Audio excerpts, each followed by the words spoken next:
quando o anjo manda, coma o livrinho, e ele te fará doce na boca e amargo no teu ventre, representando a grande decepção de 1844. Mas não foi a Igreja Adventista do Sétimo Dia, oficialmente, quem fez a marcação desta data. Foi o movimento adventista milerita, a igreja. Quem não se preocupa em saber o tempo em que está vivendo, quem não se preocupa em conhecer a proximidade da volta de Jesus, lhe será tão fatal este erro como foi o erro do povo no tempo de Noé, de não saber nada do dilúvio. Deus mantém um registro das nações. Os números estão se avolumando contra elas nos livros do céu. E quando se houver tornado uma lei que a transgressão do primeiro dia da semana será enfrentada com punições, então se terá chegado ao limite.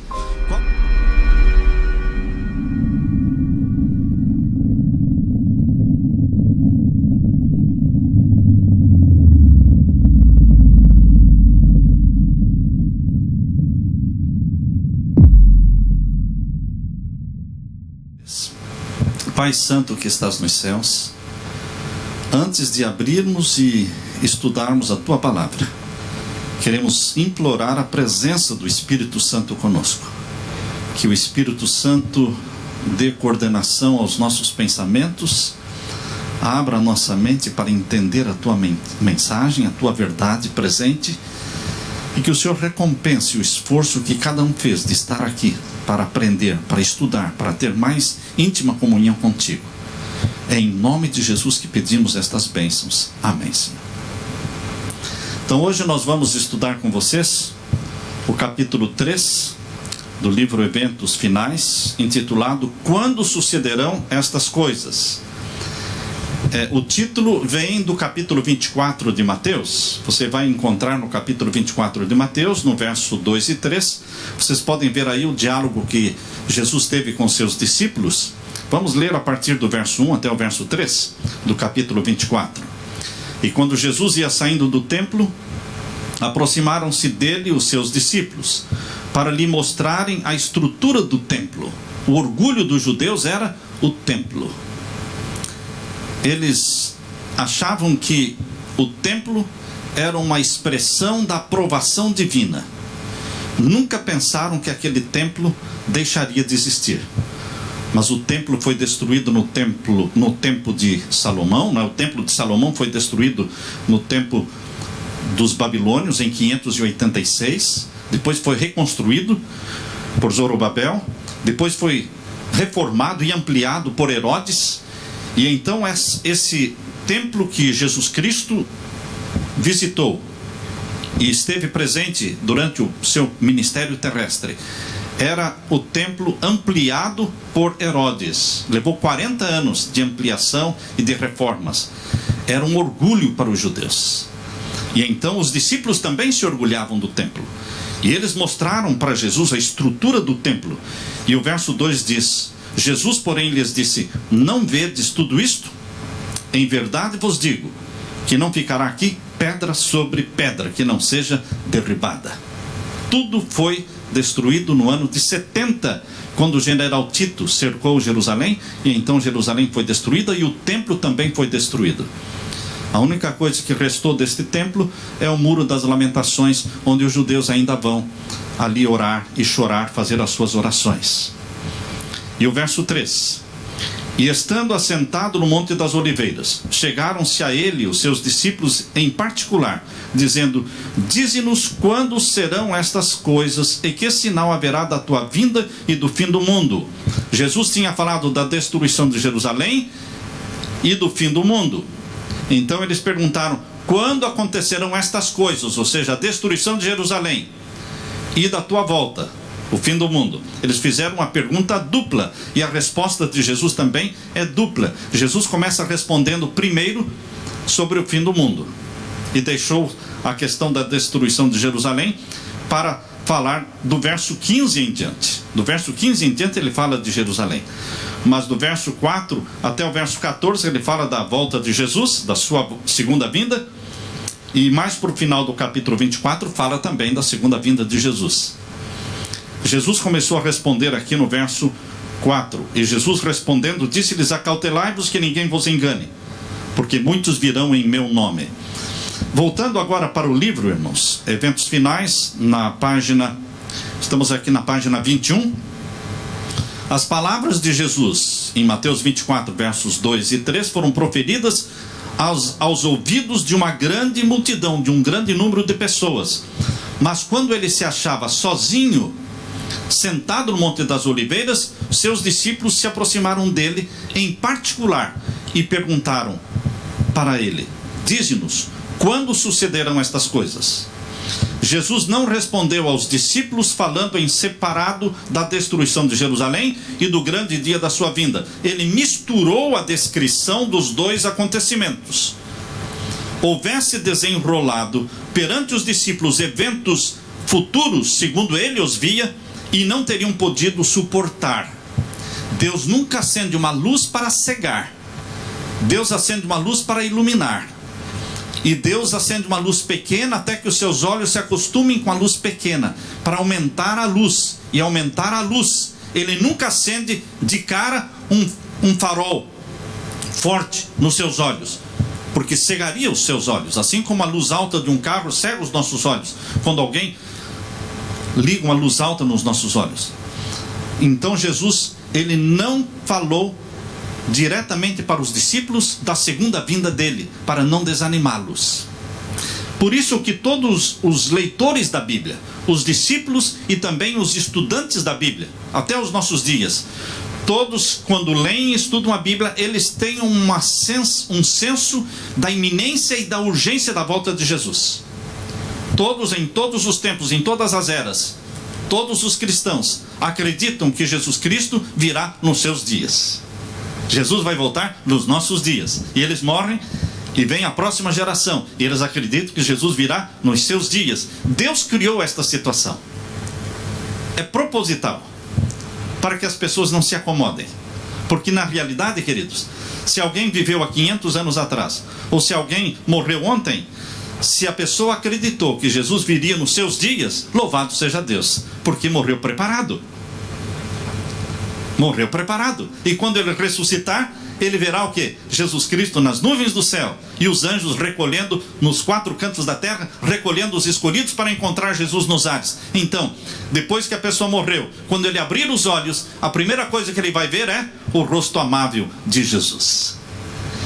Então, Deus fez isto de tal forma que todos os que estudam a Bíblia entendem que Jesus virá logo. Isto não é mal, porque o servo mau é que diz: tarde virá o meu Senhor. O bom servo diz: cedo virá o meu Senhor. Uma vez, alguém visitando uma cidade passou por frente de um jardim e viu que o jardim estava muito bem cuidado. E ele parou para ver o jardim, e uma pessoa se aproximou dele e começou a conversar com ele. E o visitante perguntou: é você quem cuida deste jardim? Ele disse: sou eu que cuido deste jardim. Eu cuido deste jardim, mas o dono, o seu senhor, ele mora nesta casa? Não, ele vem aqui de vez em quando. De vez em quando. Qual foi a última vez que ele veio aqui? Ah, já está com mais de 10 anos. Sim, mas você está cuidando do jardim como se ele viesse amanhã? Ele disse: não, eu estou cuidando deste jardim como se ele viesse hoje. Eu estou cuidando deste jardim como se ele viesse hoje. Queridos, Jesus não quer que você viva como se ele viesse amanhã. Ele quer que você viva de uma forma como se ele viesse hoje, porque hoje nós podemos perder a vida. Hoje nós podemos passar para a seara dos mortos, que serão ressuscitados na volta de Jesus. Portanto, queridos, Jesus misturou a descrição das duas grandes crises, deixando que os discípulos procurassem por si mesmos o significado. Muitos que se chamam pelo nome de adventistas têm marcado datas. A Igreja Adventista do Sétimo Dia, oficialmente, nunca marcou datas. Quando você estuda o movimento adventista milerita, você vê que eles estavam aguardando a volta de Jesus para 22 de outubro de 1844, e essa grande decepção está profetizada em Apocalipse capítulo 10, quando o anjo manda, coma o livrinho, e ele te fará doce na boca e amargo no teu ventre, representando a grande decepção de 1844. Mas não foi a Igreja Adventista do Sétimo Dia, oficialmente, quem fez a marcação desta data. Foi o movimento adventista milerita. A Igreja Adventista nunca marcou data para a volta de Jesus, mas individualmente alguns adventistas já marcaram datas, e outros também. Por isso Deus escreveu através da sua serva: muitos que se chamam pelo nome de adventistas têm marcado datas. Vez após outra tem sido marcada uma data para a vinda de Cristo, mas resultaram em repetidos fracassos. O tempo exato da vinda de nosso Senhor, diz a Bíblia, acha-se além do conhecimento dos mortais. Mesmo os anjos que ministram aos que hão de ser herdeiros da salvação não sabem o dia nem a hora. E então, aqui está sendo citado o texto de Mateus capítulo 24 e o verso 36. Vamos ler. Mateus 24, verso 36. Porém, daquele dia e hora ninguém sabe, nem os anjos do céu, nem o Filho, mas unicamente meu Pai. Quando Jesus esteve na terra, ele não fazia uso dos seus poderes divinos, ele não deixou de ser Deus, ele continuou sendo Deus durante os 33 anos que aqui viveu, mas nunca usou os seus poderes divinos. Ele vivia na dependência do Pai, realizava milagres pelo poder da oração e pela comunhão que ele tinha. Ele conhecia o que as pessoas pensavam, porque o Espírito Santo lhe revelava. Ele não usava seus poderes divinos. Ele veio para viver como homem. Ele não veio para mostrar como um Deus poderia viver na terra. Ele veio para mostrar como um homem poderia viver na terra em comunhão com o Pai, sendo dirigido e liderado pelo Espírito Santo. E assim foi Jesus. A Bíblia diz que quando ele foi batizado, o Espírito Santo o conduziu para o deserto, para ser tentado. A vida de Jesus era conduzida pelo Espírito Santo. E sabem, queridos, naquele momento em que Jesus falou, daquela hora, daquele dia, ninguém sabe, nem o Filho, está falando de Jesus, homem, vivendo na terra. Quando ele ressuscitou, ele passou a usar novamente seus poderes divinos. Ele é Deus eterno, 100% Deus, 100% homem. Hoje ele sabe o dia e a hora da sua volta, como o Pai.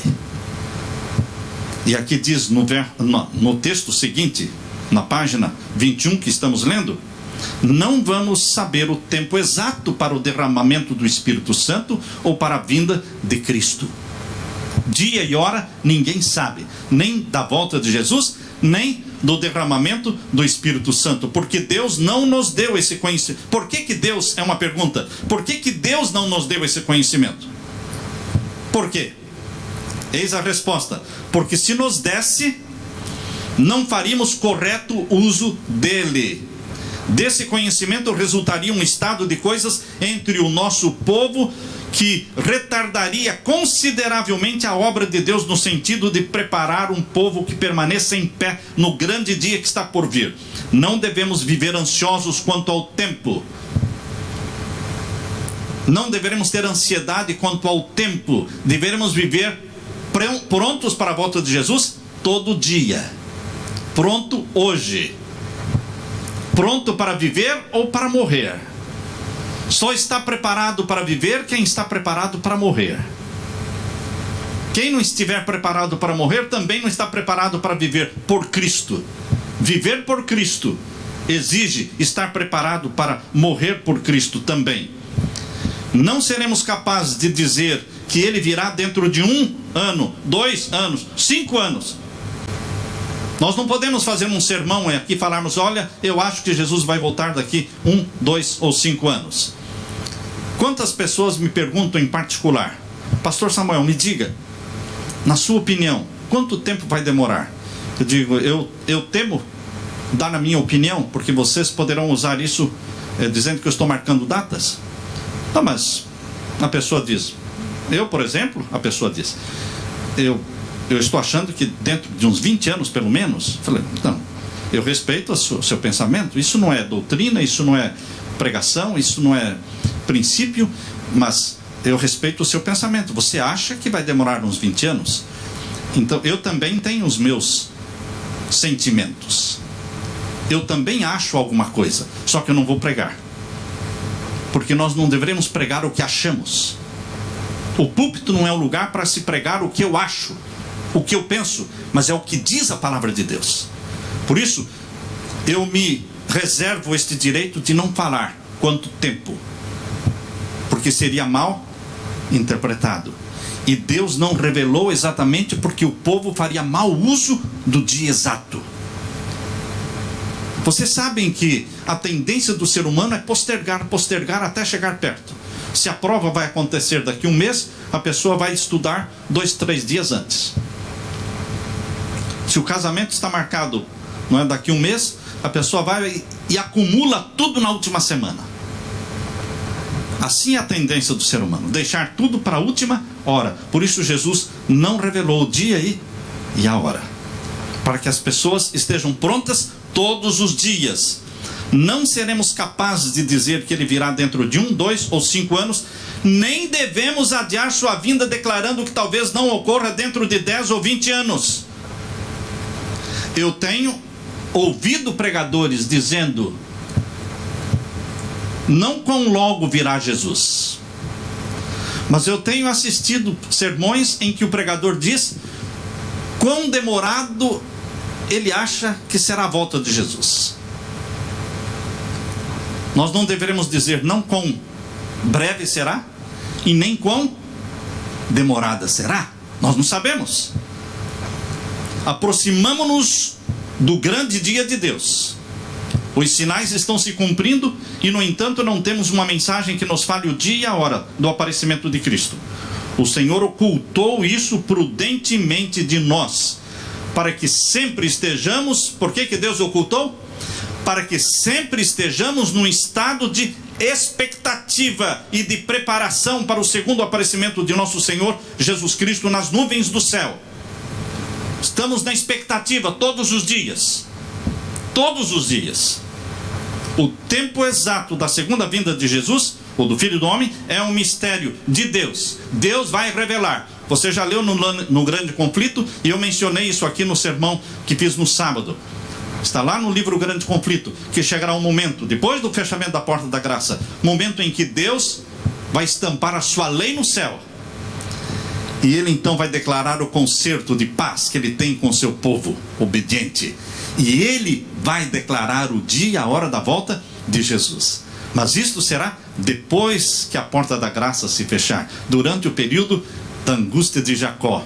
Queridos, no livro Grande Conflito, página 371. Grande Conflito, página 371. Eu quero ler para vocês esse texto, porque se Ellen White está enfrentando um grupo de fanáticos que está marcando data para a volta de Jesus, a ênfase que ela dá é que nós não deveremos marcar e não deveremos ficar ansiosos por isso, porque ela está combatendo um grupo de fanáticos que está marcando a data da volta de Jesus. E se você só ler este pensamento de Ellen White, dá a impressão de que não dá para conhecer nem o tempo. Muitos perguntam: pastor, nós não sabemos o dia e a hora, mas e o tempo? E muitos dizem: nem o tempo dá para saber. Para que não ocorra esse mal entendido, eu vou ler o que está no livro Grande Conflito, página 371. Diz assim: não se deve admitir que uma declaração do Senhor destrua a outra. Qual é a declaração de Jesus? Daquele dia e hora ninguém sabe. Não podemos usar essa declaração para destruir outras declarações de Jesus que mostram que os servos de Deus estarão preparados e conhecerão o tempo. Ele não falou assim como a figueira, não é? A parábola da figueira. Quando começa o quê? Aprendei, verso 32 do capítulo 24 de Mateus, verso 32. Aprendei, pois, esta parábola da figueira. Quando já os seus ramos se tornam tenros e brotam folhas, sabeis que está próximo o verão. Igualmente, quando ouvirdes todas estas coisas, sabei que ele está próximo às portas. Dá para conhecer o tempo. Mas logo em seguida, no verso 36, ele diz: do dia e a hora, ninguém sabe. Então, queridos, nós não podemos fazer essa declaração de Jesus anular a outra. As duas têm o seu contexto e têm a sua validade. Por isso, no livro Grande Conflito, página 371, nós lemos: não se deve admitir que uma declaração do Senhor destrua a outra. Conquanto ninguém saiba o dia ou a hora da sua vinda, somos instruídos quanto à sua proximidade, e isto nos é exigido saber. O que é que nos é exigido saber? O dia e a hora? Não. Os tempos, a proximidade. Isso nos é exigido saber.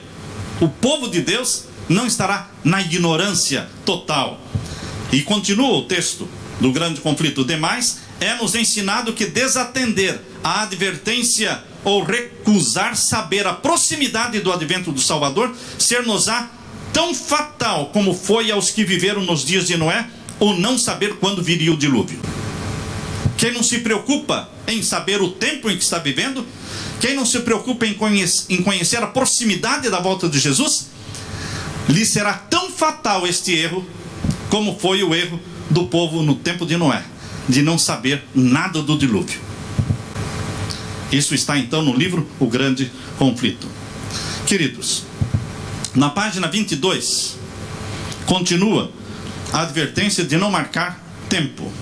Não pertencemos à classe de pessoas que definem o exato período de tempo que decorrerá antes da segunda vinda de Jesus com poder e grande glória. Alguns marcaram um certo tempo, e quando esse tempo passou, seu espírito presunçoso não aceitou a repreensão, e eles têm marcado diversas outras datas. Numerosos fracassos os caracterizaram, porém, como falsos profetas. Isto aconteceu com o movimento dos Testemunhas de Jeová, que surgiram um pouco depois da Igreja Adventista. Carlos Taze Russell, o fundador do movimento, o primeiro líder dos Testemunhas de Jeová. Ele viveu logo após 1844. Ele viveu naquela 10 anos depois, mais ou menos naquela época. Ele conhecia o movimento adventista, e eles continuaram marcando datas e datas e datas. Você, ao ler os livros deles, vocês descobrem as datas ali. Portanto, Deus não dará uma mensagem de que faltam 5 anos, 10 ou 20, para que termine a história deste mundo. Ele não quer dar um pretexto para os seres viventes adiarem a preparação para o seu aparecimento. Não quer que alguém diga a mesma coisa que o servo infiel. O servo infiel diz como? Meu Senhor está demorando muito para voltar. Tarde virá o meu Senhor. Isto resulta na temerária negligência das oportunidades e privilégios concedidos para nos prepararmos para aquele grande dia. Pelo fato de ter passado repetidamente a data marcada, o mundo está hoje em mais profundo estado de incredulidade. Quantos se lembram daquela data que foi marcada aí alguns anos atrás? E foram colocados outdoors em todo o país, 22 de 2012, né? Então, queridos, todo mundo estava na expectativa. O que vai acontecer? Nós já sabíamos que seria mais um fiasco. Nós sabíamos, porque a Bíblia não permite que alguém marque um dia para a volta de Jesus. Mas aquele pastor marcou e não aconteceu. Tantas datas são marcadas e não acontecem, que a incredulidade vai aumentando. E quando nós anunciarmos a proximidade da volta de Jesus, de fato, de verdade, a volta genuína da volta de Jesus, a tendência é não acreditar, porque as pessoas estarão incrédulas. É como aquela pessoa que está se afogando. Aliás, não está se afogando, ele finge que está se afogando e grita de socorro, e todo mundo vai lá, e ele então dá uma risada. Pela segunda vez ele grita que está se afogando, e as pessoas chegam até ele para salvar, e ele dá uma risada. Quando ele estiver se afogando de fato, ninguém vai socorrê-lo. Todo mundo já estará o quê? Desacreditando. É isso que Satanás quer, que as pessoas desacreditem da proximidade da volta de Jesus. Na página 23, diz assim, lá em cima na página 23: sempre haverá movimentos falsos e fanáticos promovidos na igreja por pessoas que pretendem ser dirigidas por Deus. Pessoas que correrão antes de serem enviadas. Essa expressão correr antes de ser enviado se refere àqueles mensageiros, né? Que no dia em que o filho de Davi morreu, Absalão morreu, alguém tinha que dar o anúncio.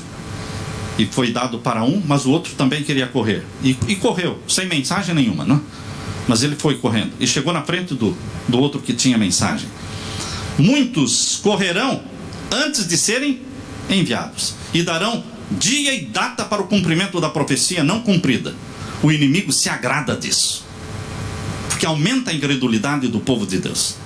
Mais embaixo, no meio da página 23, diz: nossa posição tem sido a de esperar e vigiar, sem definir algum tempo para interpor-se entre o fim dos períodos proféticos em 1844 e o tempo da vinda do nosso Senhor. Não vamos marcar data neste período de que Jesus vai voltar. Muitos são tentados, mas deveriam se segurar. Não marque data. Agora existe um texto aqui, na página 23, que nós vamos ler com vocês. Esse texto tem causado muita polêmica. Leiam conosco. O povo não terá outra mensagem sobre um tempo definido. Está falando dos 2.300 anos que acabaram em 1844. Então Ellen White fala: o povo não terá outra mensagem sobre um tempo definido. Depois desse período de tempo, ou seja, estendendo-se de 1842 a 1844, depois desse período de tempo, não pode haver um traçado definido do tempo profético. Ela está dizendo que depois de 1844 não haveria nenhum tempo definido de tempo profético. Mas isso dá muita confusão. Porque o que é tempo profético? Muitos interpretam desta forma: de 1844 para cá, não há mais profecia de tempo. Qualquer profecia de tempo na Bíblia que você começa a jogar para o tempo do fim, então já vem este argumento: não, mas Ellen White diz que depois de 1844 não tem mais profecia de tempo. Então fechou-se a porta ao estudo da profecia, selou-se a profecia, dizendo: não existe mais profecia de tempo de 1844 para cá. Foi um desestímulo para o estudo da profecia, porque é assim que a maioria acredita. Mas existem outros teólogos, entre eles Dr. Dedering, pastor e Dr. Dedering. Ele queria de outra forma. Ele queria assim: de 1844 para cá não existe nem mais uma profecia de tempo profético. Mas o que é tempo profético? É o princípio dia-ano.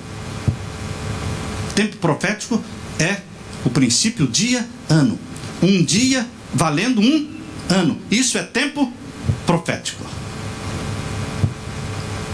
Um dia literal é um dia, mas no tempo profético um dia é um ano. E a maior profecia de tempo profético, não de tempo literal, mas a maior profecia de tempo profético veio de 457 a.C. até 1844 depois de Cristo, os 2.300 anos, a maior profecia de tempo profético. E ela está falando desta profecia de tempo profético. E ela diz, então, vamos ler de novo o texto? Não pode haver um traçado definido do tempo profético.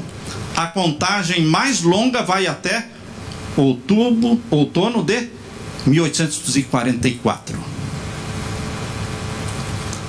Quem quiser entender que ela está dizendo que de 1844 para frente não tem mais profecia de tempo, respeita-se. Ninguém está aqui para criticar ninguém. Mas existem aqueles que preferem crer que de 1844 para cá, o que não existe é profecia de tempo profético. Provas. Os 1000 anos estão antes de 1844 ou depois de 1844? Depois de 1844, em Apocalipse capítulo 20. E os 1000 anos é uma profecia de tempo profético? Pense antes de responder. Os 1000 anos Eles, os 1000 anos, são uma profecia de tempo profético? De tempo literal. Tempo profético é quando um dia vale para um ano.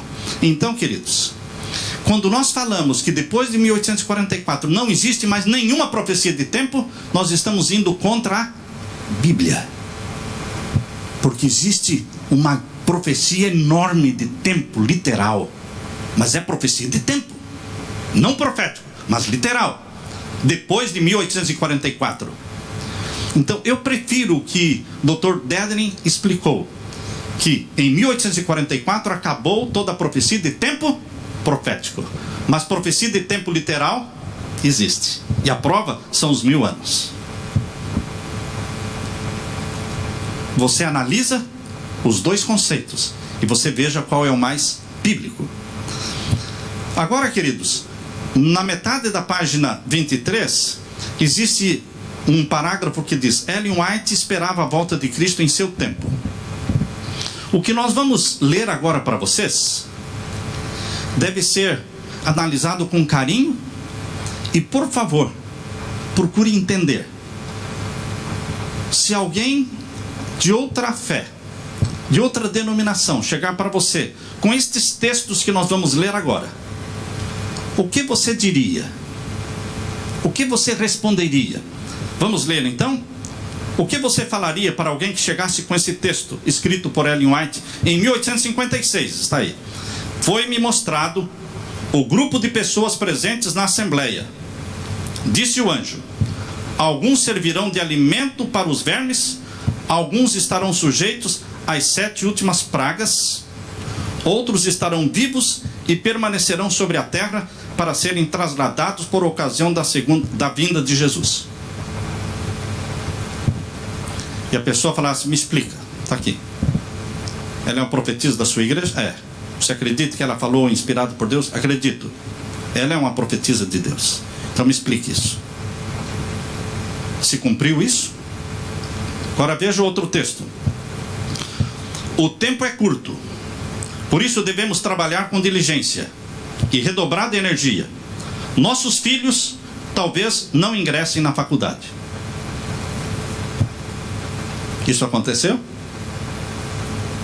Não, porque de 1872 para frente surgiram as universidades adventistas. Ali que as escolas adventistas cresceram e as universidades adventistas se espalharam pelo mundo todo. Agora leiam outro texto. Na realidade não é prudente ter filhos agora. Quando é que ela escreveu isso? 1876. O tempo é curto. Os perigos dos últimos dias estão sobre nós e as criancinhas, em grande parte, serão levadas antes disso. Agora vejam outro texto. Eu diria para vocês, se eu estivesse fazendo a compilação, porque eu não fiz a compilação do livro Eventos Finais, isso foi feito pelos pastores que trabalham no Centro White, lá na Associação Geral. Obviamente, se me perguntasse a minha opinião, eu diria não, eu prefiro não colocar esses textos aqui, porque esses textos precisam uma explicação. Nós não podemos soltar os textos no meio da igreja sem uma explicação, porque milhares e milhares vão ler e não vão entender, porque precisam ser explicados, porque ela é uma profetisa verdadeira, mas desta forma ela pode ser criticada como fazendo uma profecia que não se cumpriu. Portanto, nós devemos ter muita cautela, irmãos, quando lemos aqui, para podermos entender. Vamos ler o próximo texto. Nesta época, quando as cenas da história terrestre em breve hão de terminar, e estamos prestes a entrar no tempo de angústia tal como nunca houve, quanto menor o número de casamentos realizados, tanto melhor para todos, homens e mulheres. Ou seja, quanto menos pessoas se casarem, vai ser melhor. Isso ela escreveu em 1885. Próximo texto. Chegará a hora, e isso não está muito distante, quando alguns de nós que agora cremos estarão vivos sobre a terra e verão ser confirmada a predição e ouvirão a voz do arcanjo e a trombeta de Deus ecoar pelas montanhas, planícies e pelo mar, até as partes mais distantes da terra. Próxima. O tempo de prova está exatamente diante de nós, pois o alto clamor do terceiro anjo já começou. Na revelação da justiça de Cristo, o Redentor que perdoa os pecados. Então, queridos, como nós poderemos responder para uma pessoa que perguntar para você? É a primeira vez que eu estou falando sobre esse assunto e está sendo gravado.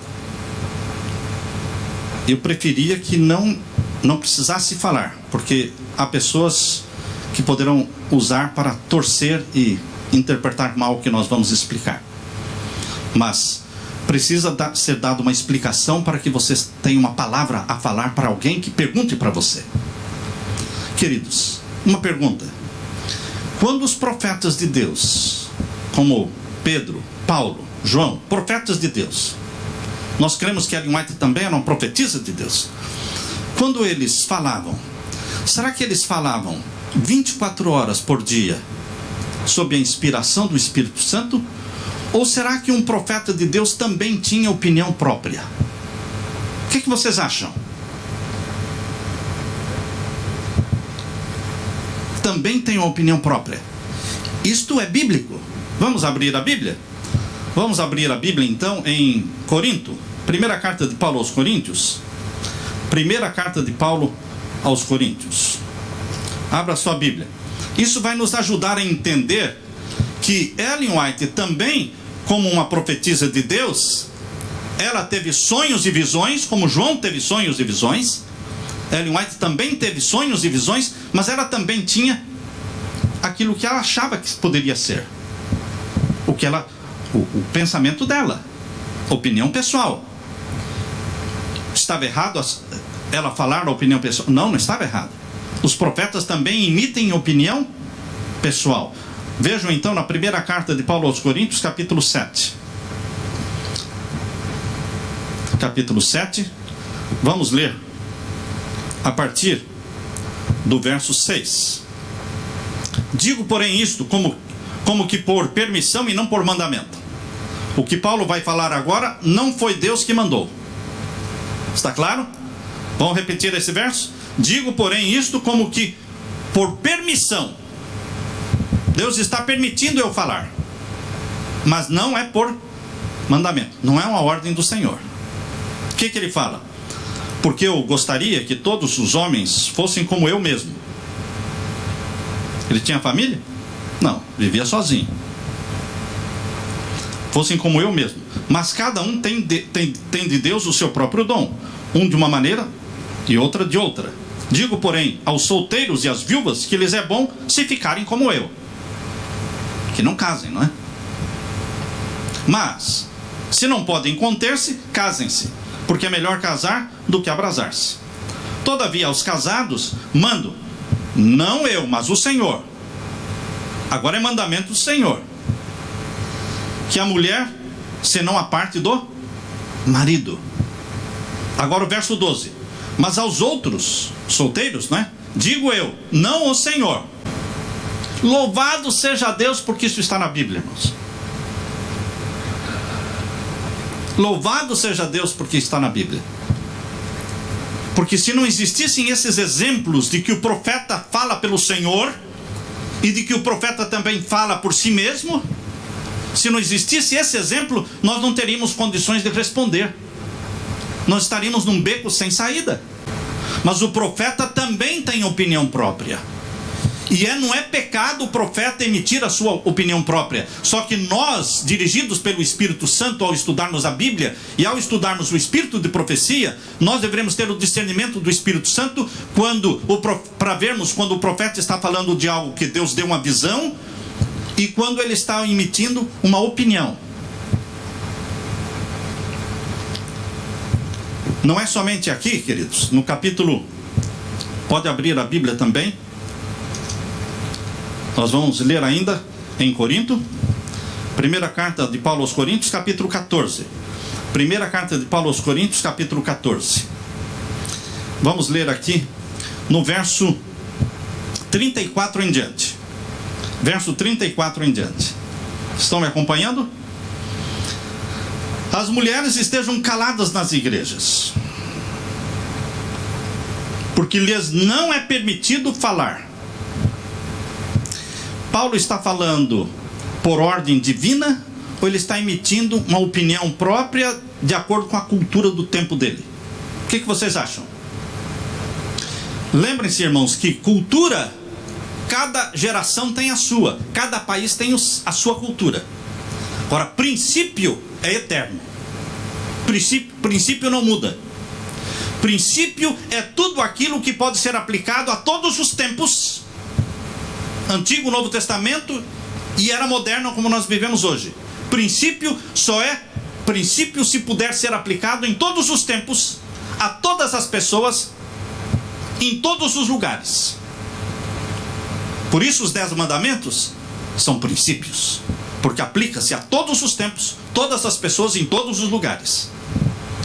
Mas algumas coisas que estão na Bíblia não são princípios, são expressão de cultura. Vocês vão encontrar na Bíblia muita cultura, e nós não poderemos pregar cultura achando que é princípio. A cultura daquele tempo era o homem usar vestido. Se um homem usasse calça naquele tempo, seria um escândalo.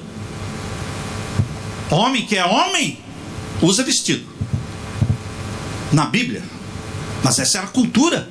Até hoje é assim. Até hoje é assim. E não somente na Palestina e ali entre Israel, outros países também. Cultura. Lá na Rússia, homem que é homem beija na boca outro homem. Vocês já viram? Então, queridos, cultura? Não vamos falar, não, está certo, está errado. Irmãos, em questão de cultura, não devemos deter-nos para falar o que está certo e o que está errado. É cultura. Agora, princípio é algo que se aplica a todos os tempos, todos os lugares, todas as pessoas, em todas as épocas. Por isso, irmãos, nós quando lemos a Bíblia e lemos sobre os profetas de Deus, temos que lembrar que eles falavam muitas vezes opiniões próprias, de acordo com a cultura do tempo, de acordo com o pensamento daquela época. Pensamento daquela época. Agora, como é que Deus resolveu este problema dos profetas da Bíblia? Deus resolveu assim. Algumas coisas ele deixou na Bíblia para nos ajudar, e outras coisas ele tirou. Paulo não escreveu somente estas cartas que nós temos aqui. Paulo escreveu outras cartas que não estão aqui. E por que Deus não permitiu que elas fossem achadas? Por que Deus não permitiu? Porque ele fala que ele escreveu aquelas cartas, só que não foram achadas. E porque não foram achadas, também não foram incluídas no cânon sagrado do Novo Testamento. Deus tem suas razões para não ter incluído na Bíblia algumas cartas, alguns escritos. Ele tem suas razões. Só que no caso de Ellen White, não se perdeu nada. Tudo foi preservado. No Centro White está ali tudo guardado, sob chave, né?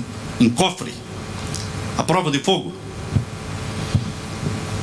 Agora, queridos, publicar tudo o que ela escreveu, nas cartas que ela escreveu para o irmãozinho aqui, na carta que ela escreveu para aquela irmã lá, na carta que ela escreveu para o filho dela aqui, na carta que ela escreveu para o marido dela lá, na carta que ela escreveu para o presidente da Conferência Geral, em todas as cartas que ela escreveu, tudo está guardado.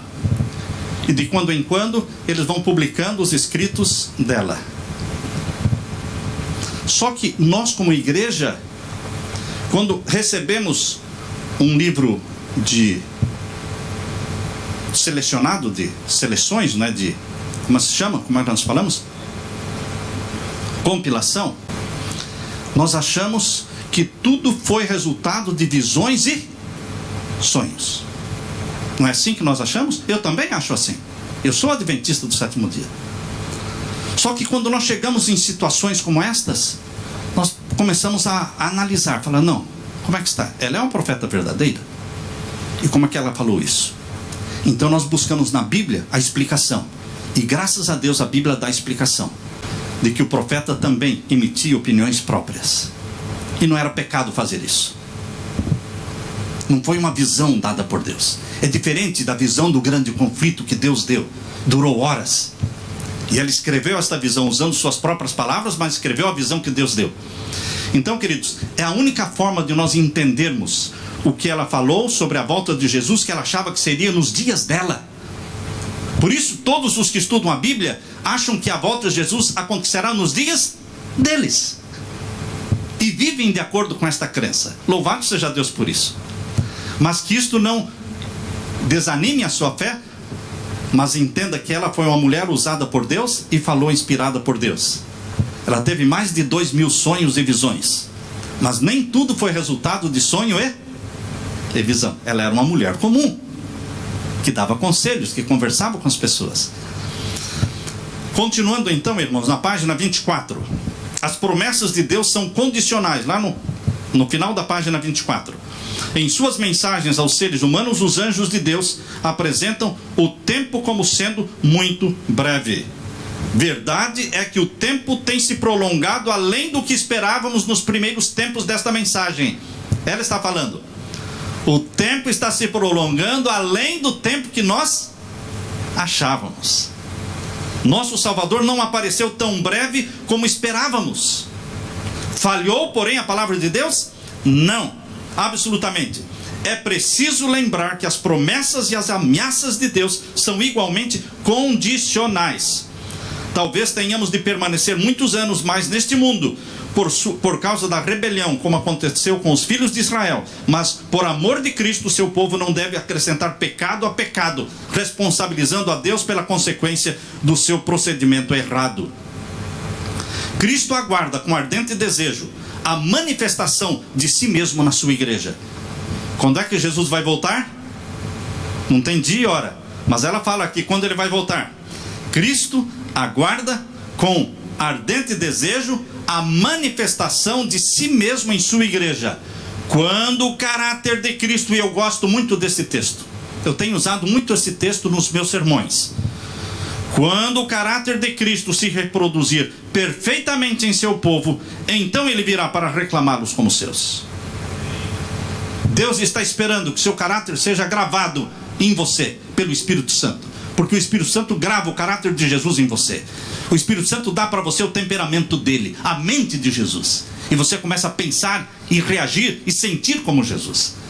Quando o povo de Deus estiver com o caráter de Jesus gravado neles pelo Espírito Santo, então ele virá para reclamá-los como seus. Todo cristão tem o privilégio não só de esperar a vinda de nosso Senhor Jesus Cristo, como também de apressá-la.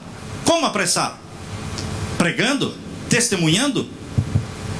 Se todos os que professam seu nome produzissem fruto para sua glória, quão depressa não estaria o mundo todo semeado com a semente do Evangelho? Rapidamente amadureceria a última grande seara e Cristo viria recolher o precioso grão.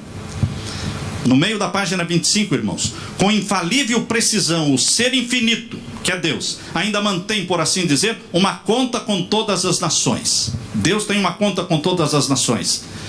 Deus mantém um registro das nações, diz aí.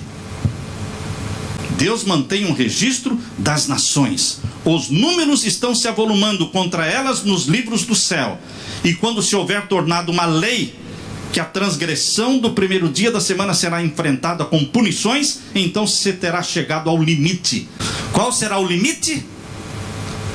A taça da misericórdia de Deus e da paciência de Deus chegará no limite quando a nação e o mundo emitir uma lei impondo o primeiro dia da semana como dia santo, no lugar do santo dia do Senhor. Isso é o que está escrito aqui. Quando se houver tornado uma lei que a transgressão do primeiro dia da semana será enfrentada com punições, então se terá chegado ao limite. Deus mantém uma conta com as nações. Mais embaixo na página, ao mesmo tempo em que a misericórdia de Deus suporta longamente o transgressor, há um limite, além do qual os seres humanos não podem avançar no pecado. Chegará um momento em que Deus vai dizer, basta. Chegou um momento em que Jesus disse, está feito. Chegará o momento em que Jesus Cristo vai pronunciar o que está em Apocalipse 22. Abra sua Bíblia. Apocalipse capítulo 22 e o verso 11.